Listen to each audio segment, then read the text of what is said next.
Hello guys, তোমরা কেমন আছো? নিশ্চয়ই খুব ভালো আছো। তো আমিও খুব ভালো আছি। তো কাল ছিল হচ্ছে আমার পাশের বাড়ির দিদির বিয়ে। তো সকাল সকাল দধিমঙ্গল খেয়ে নিয়েছিল। এরপর খাইয়ে দেওয়ার পর তারপর আমরা দিদিরা মিলে সবাই মিলে গিয়ে দিদিকে শাখা পরাতে নিয়ে গেছিলাম সকালবেলায়। বিশেষ করে প্রচুর ভিড় ছিল, যেহেতু শ্রাবণ মাস, তাই দিদির শাখা পরানোর পর তারপর দিদি মন্দিরে পুজো দিয়ে নিয়েছিল। এরপর এসে আমি দিদিকে রেডি করিয়ে দিয়ে তারপর নিজে তাড়াতাড়ি করে রেডি হয়ে নিয়েছিলাম, যেহেতু বেরোতে হবে আমাদের। আসলে বিয়েটা হবে হচ্ছে কালীবাড়িতে, বাড়িতে নয়, কালীবাড়িতে বিয়ে হবে।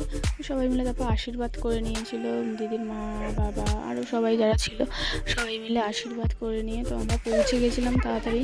তো গিয়ে দেখি কেউ আসেনি তখন।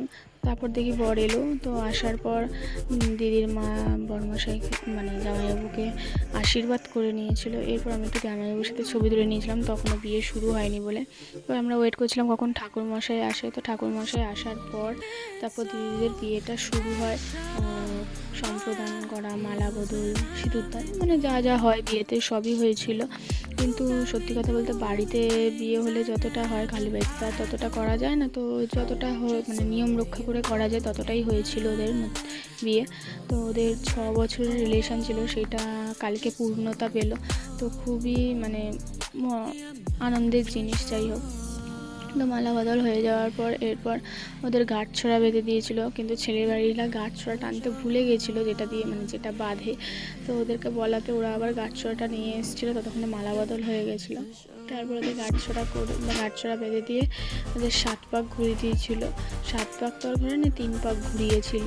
এবার কালীবাড়িতে তো অত আর ইয়ে করে করায় না, বলো না? তো যতটা পরিমাণে করা যায় করেছে ঠাকুরমশাই, কিন্তু ভালোভাবেই বিয়েটা দিয়েছিল। তো 7 পাক ঘুরিয়ে দিয়ে তারপর সিঁদুরদান করিয়ে দিয়েছিল। আর দিদির সিঁদুর পরতেই খুব সুন্দর মুখটা লাগছিল, মুখটা পুরো চেঞ্জ হয়ে গেছিলো। হ্যাঁ জানি, মেয়েদের সিঁদুর পরলে মুখটা চেঞ্জ হয়ে যায়।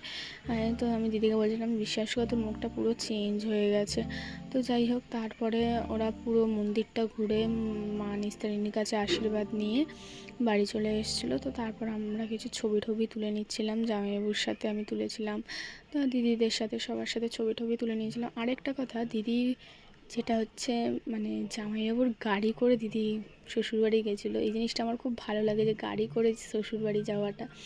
তো তারপর ছবি তুলে নিয়ে সব শেষ করে বাড়ি চলে এসেছিলাম। তো ভিডিওটা এখানেই শেষ করছি। ভিডিওটা ভালো থাকলে লাইক, কমেন্ট অ্যান্ড সাবস্ক্রাইব করে দেবেন।